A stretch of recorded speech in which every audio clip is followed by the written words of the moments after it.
Ano ba ang kaya mong ibigay o pakawalan na para sa pagmamahal?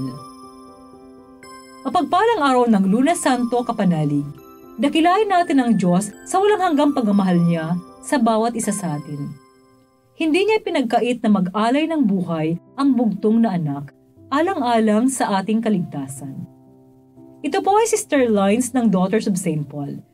Pakinggan natin ang tagpo ng pagbuhos ni Maria ng mamahaling pabango sa paa ni Jesus at pinunasan ito ng kanyang buhok sa ating mabuting balita.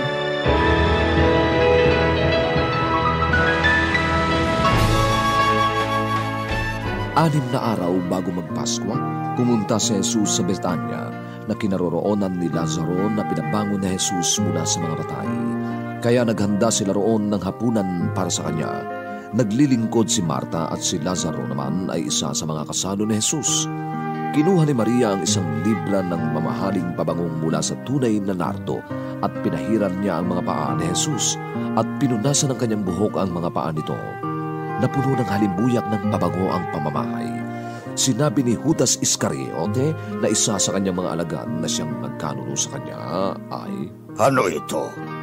May pagbibili sana ang pabangong ito sa halagang 300 denaryo para maibigay sa mga dukha." Sinabi niya ito hindi dahil may malasakit siya sa mga dukha, kundi dahil magnanakaw siya. Hawak niya ang pananalapi at nangungupit doon. Kaya sinabi ni Jesus, "Bayaan mo na siya. Inilaan na niya ito para sa araw ng paglilibing sa akin. Kasama ninyong lagi ang mga dukha, ngunit hindi ninyo ako laging kasama." Marami sa mga Hudyo ang nakaalala na naroon siya. At dumating sila hindi dahil lamang kay Jesus, kundi upang makita nila si Lazaro na pinabangon niya mula sa mga patay. Pinag-usapan naman ng mga punong pari ang pagpatay pati na kay Lazaro sapagkat marami sa mga Hudyo ang lumilisan dahil sa kanya at naniniwala kay Jesus.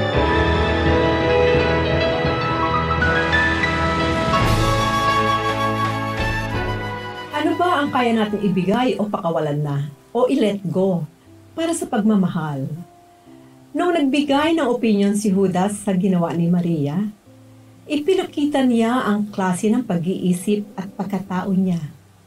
Hindi niya maintindihan ang aniway pagsasayang ni Maria sa mamahaling pabango na ibinuhos lang sa paa ni Jesus at pinunasan pa ito ng buhok niya mismo. Malungkot na isiping sinayang ni Judas ang pagkakataong magkasama sila ni Jesus.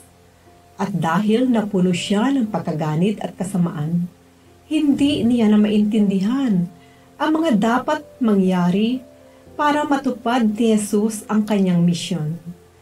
Ngayong nasa mahalagang panahon na tayo ng Semana Santa, naway bigyan natin ng panahon na pagnilayan at idulog sa panalangin ang mga bagay na nagpapatigas ng ating puso at nagpapalabo ng ating isipan para makita at maramdaman ang nais ng Diyos sa atin. Naway maging bukas tayo sa grasyang harapin ang mga hadlang sa lubos na pagbabalik loob natin sa Diyos. Pagpapakumbabang humingi ng tawad para malaya sa mga hadlang na may pakita ang higit na lubos na pagmamahal sa iba, tulad ng pagmamahal ng Diyos sa atin. Mga kapanalig, support Pauline's online ministry. Subscribe, like, and follow us on Facebook, YouTube, Instagram, Twitter, TikTok, Spotify, Google, and Apple Podcast. Maraming salamat po. At sa lahat na nagbe-message sa amin na humihingi ng panalangin para sa iba't ibang intensyon, asahan po ninyong kasama niyo kami sa pagdarasal na ipagkaloob ng Diyos ang inyong mga kahilingan. Ito po muli si Sister Lines ng Daughters of St. Paul na nagpapaalalang walang hanggang pag-ibig ng Diyos ating pagnilayan. Bugtong na anak, hindi pinagkait para sa ating kaligtasan.